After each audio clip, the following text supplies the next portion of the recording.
Hey guys, it's Destiny, and today we're going to be going over the second character reveal of version 3.1. Before we begin today's video, let me know which character from 3.0 and beyond's lineup you are the most excited for. For me personally, from what we've been revealed so far, I would honestly say it's the Herta. Just super pumped for her, cannot wait for her to release. Lastly, if you guys enjoy videos like these, do make sure to subscribe, hit the like button to support the video, and now let's get straight into it. So starting off today's video, I thought we can reveal the newest character, which will be Mydei, which I have a pun for you guys, and if you click off the video because of the pun, I'm very sorry, but it's like he made my day when I saw his reveal. Okay, yeah, I shouldn't have said that one. Regardless, he is going to be the second character of 3.1. Super excited for this one, actually. He is a very, very handsome character. For all of those that love, the very attractive male characters, this is definitely one of them, and he looks incredible. He's literally shirtless as well, so it makes me wonder if in combat or when we summon him, if he's also going to be shirtless, if it is just based off of like his drip marketing right here, then he will be. So that's also really interesting that we're also getting a shirtless character that we will be able to pull for, assuming that they do decide to keep him shirtless in game as the splash art. And it does look like there is like a war going on or just really intense combat within his splash art. I think that's very interesting. It literally appears like he has armor on him. So overall, just very, very awesome design. I'm a huge fan of this. It does also remind me of Gilgamesh, actually, from Fate. I saw some people also making that comparison. I'm like, oh wait, yeah, they do have some similarities for sure. Like, for example, the red tattoos or red markings. I think that's really interesting as well. And I'm very intrigued to know more about this character. Like, what is currently going on? What is his backstory? Why is this happening? And I'd love to know what you guys think about his design. Do you guys feel like he has a very interesting design, or are you guys kind of like whatever about it? I'm personally a huge fan. I think he looks amazing. Now, I thought we can also go over his elements and path, and he is an imaginary destruction character, which we're literally getting another imaginary element male character. I feel like they just love making the male characters imaginary at this point, because we have Dr. Ratio, who's imaginary. We have Don Honkai, who's imaginary. We have Sunday, who just came out, who is also imaginary, and so on. And now, of course, we have Mydei, who is also imaginary. So I felt like he could have honestly been fire just based on the drip marketing, or like the splash art here rather. But instead, they went with imaginary, which honestly, this is fine too. It does make me interested though to know what his kit might entail, as destruction characters can definitely make for interesting kit possibilities. There could be potential HP manipulation in his kit if they're trying to go for something similar to Blade. Maybe there could be grip mechanics used in Mydei's kit. There could be some sort of counters in the kit. I'm not too sure if they do counters though, since we did get Yunli a couple patches ago, so they might go with something either completely new with him, or we might see something that was enforced earlier in the game, which the HP manipulation would actually be really cool if they decided to make another character that heavily takes advantage of that. So we could just end up seeing that mechanic more enforced. But yeah, we're not really too sure. If you guys do have kit speculations though, I'd love to know. And I thought I'd note that most destruction characters, when they first release, are pretty powerful within the current meta in the game. For example, when Don Honkai released, as well as Jingliu, both of them were incredible powerhouses at the time.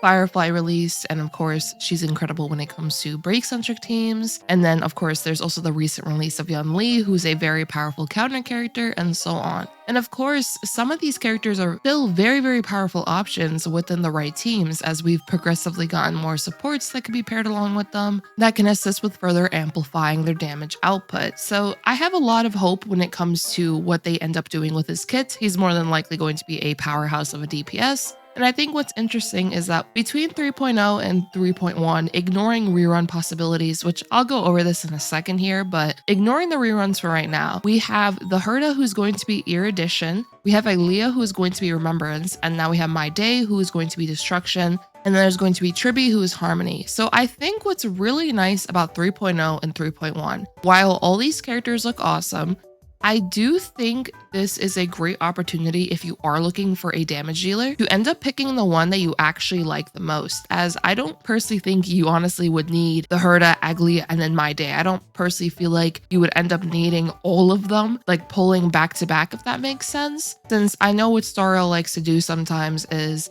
release back-to-back characters that synergize incredibly well together. Now, if these DPS characters end up synergizing nicely together for like dual DPS teams, that might be a different story.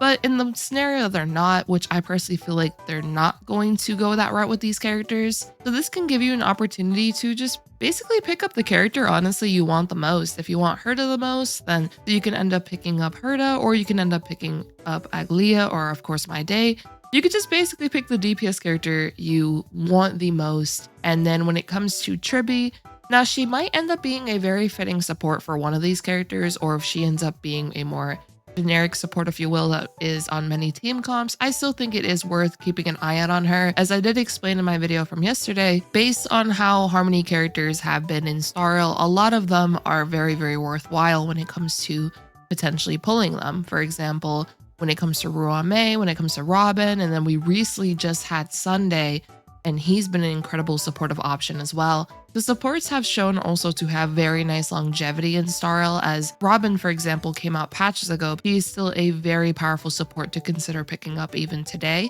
And then when it comes to Ruame, she came out in 1.6, but she is commonly used in a good amount of team comps just because of her buffs that she enables for a team, being able to just nicely work on varieties of teams due to just how many buffs she has. When it comes to Tribbie, depending on what they do with her, she could end up being a very universal type of support, or she could end up being very catered towards a certain team archetype or certain team comps. And if she ends up being catered for one of these DPS characters that you want to pick up, then it might be of course worthwhile to consider maybe picking her up to use alongside them. And then I did mention it earlier, which we can go over now, reruns can also be a consideration. We are due for a Boot Hill rerun. I wouldn't be surprised if we get Boot Hill next patch.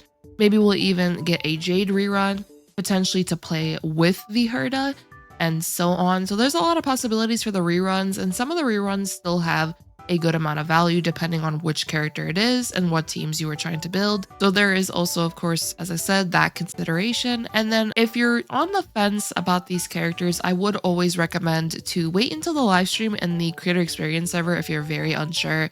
So let's say you end up skipping Herta and then you are on the second half of 3.0. You can wait until the live stream to see what Mydei and Tribbie might end up doing, just to be able to see official information on them, and this can actually help you make a full decision. More than likely though, all of these 3 DPS characters are going to end up being very good. I would say once again, just go for your favorite design, as well as of course the kits. And then there could be an additional consideration, which is just how they end up pairing with your current roster of characters. If you have a lot of characters that would potentially pair up nice with Herta, that can make Herta a stronger pick for your account. For those that are only looking for potentially one new DPS character, you could just end up picking them up and then you can start saving from there. So I'd love to know how you guys feel about 3 new DPSs basically coming out during the 3.0 and 3.1 range, and how you guys feel about Tribbie if you're considering pulling her, as she will be a Quantum Harmony character. I'm personally pretty excited for all of them. I cannot wait to know more about their kits and of course go over their kits as well. If you guys did enjoy this quick video,